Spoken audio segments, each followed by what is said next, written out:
Shalom, shalom, mishpocha. Welcome to another edition of Ray Bash's Ramblings. I'm your host, Rabbi Yehuda Ben Shomer, and today I want to talk to you about Africa and why it matters. Many in the evangelical, Protestant, fundamental Christian world, as well as Messianic Judaism and Judaism at large for that matter, have their focuses and their eyes on the Middle East. You hear it in the news, you hear it in sermons, you hear it all the time. Everything's about the Middle East. After all, why not, you say? Because that's where the state of Israel is, right? The Middle East, that's where everything began and that's where everything's going to end. That's where creation started, in the Fertile Crescent in Mesopotamia. That's where Abraham, the father of the three monotheistic Abrahamic faiths of Judaism, Christianity, and Islam, came from, of Ur of the Chaldees, the ancient Babylonians. And he traveled in and around the areas of the Middle East and modern-day Iraq, and that's where Abraham, Isaac, and Jacob lived and had their children, and that's where they traveled around. That's where everything is going to end, in the Valley of Megiddo during the Battle of Armageddon. So it has great importance. That's where a portion of the Promised Land is. That's where the state of Israel is today, is in the Middle East. But sometimes I think that we're too single-eyed, or too honed in, or too focused. Yes, the Middle East is important. Yes, the Middle East has great biblical and prophetic significance. But let me tell you about another country that has just as equally as historical, biblical, and prophetic significance, and that's the continent of Africa. You say, Africa? Africa? What does Africa have to do with anything? Okay, think about it this way. Africa is where one of the world's greatest, holiest men and greatest leaders was born, trained, raised, and forged. I'm talking about Moshe Rabbeinu, Moses, our teacher. The nation of Israel was forged in the crucible of Egyptian slavery and bondage, and went through the Red Sea and was birthed as the nation of Israel, the people of Israel. That's where Israel was born, in Africa. Sometimes we think of Egypt as a separate country and continent in and of itself, when in actuality it's part of Africa. It has everything to do with Africa. Joseph became second in command of Egypt and brought his brothers, who were living in the Middle East and suffering from famine, down to Egypt. And thus, the people of Israel were saved. You think of Yeshua HaMashiach. When as an infant and as a child, when there were people seeking his life, his parents took him, and where did they go? They went to Egypt, until those that sought his life died. So Egypt has protected the Jewish and Hebrew people on many occasions, and the prophecy states that one day that God is going to call Egypt his people. So Africa has a great significance. Nimrod, who was a relative of Cush, who was a relative of Canaan, who was a relative of Ham, Noah's son, was one of the first recorded and known world rulers. He ruled in Africa.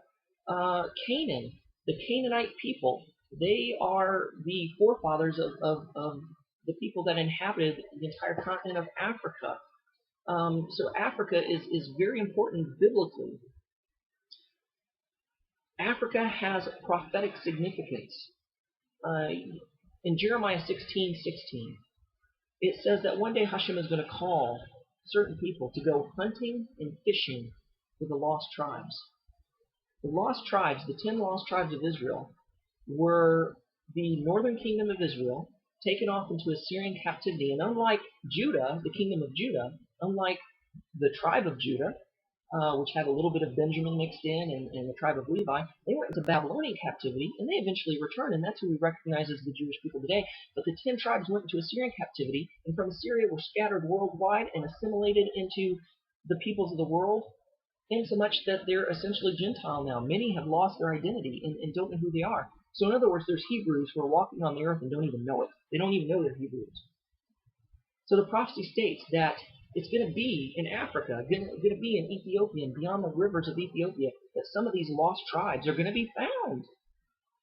When you read in your Bibles Cush, especially if you're a King James reader, Cush has been translated as Ethiopia in other translations, and is another term for Africa. You think of Ethiopia today, and you look on a map and you see the territory of Ethiopia, what is called Ethiopia in the modern day. You must remember that Ethiopia comprised a greater territory, a greater region, and comprised a greater landmass of Africa back in the biblical times when these prophecies were written.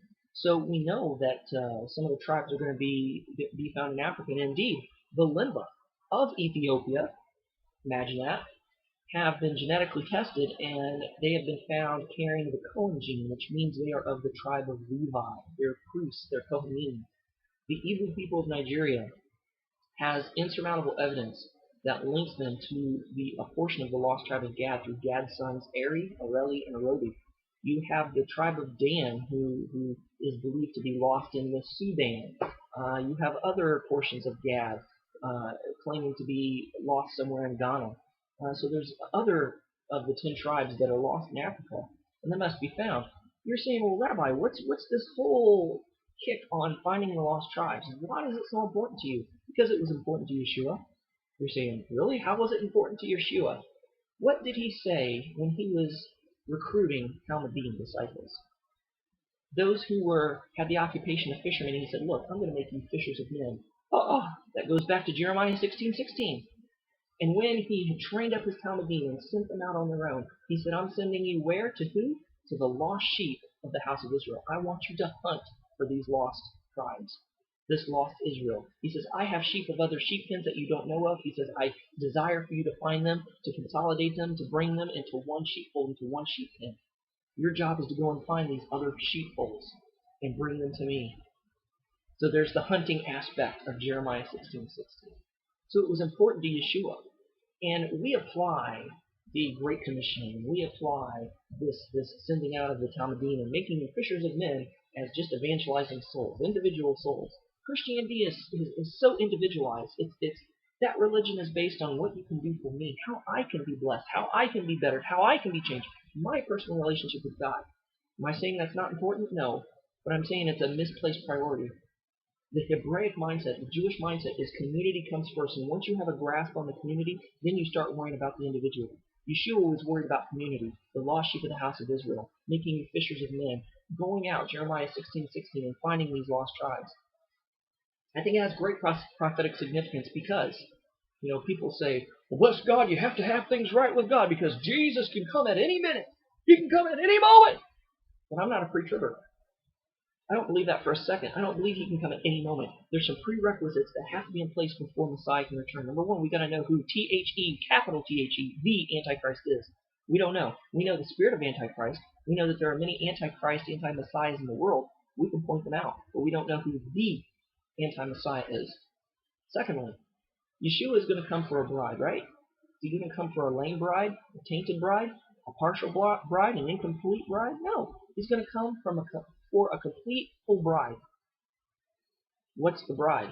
Well, the bride is the church. No, it isn't. And the church is not the church. The church is Israel. His bride is Israel. He's coming back for Israel. Therefore, the lost tribes must be found.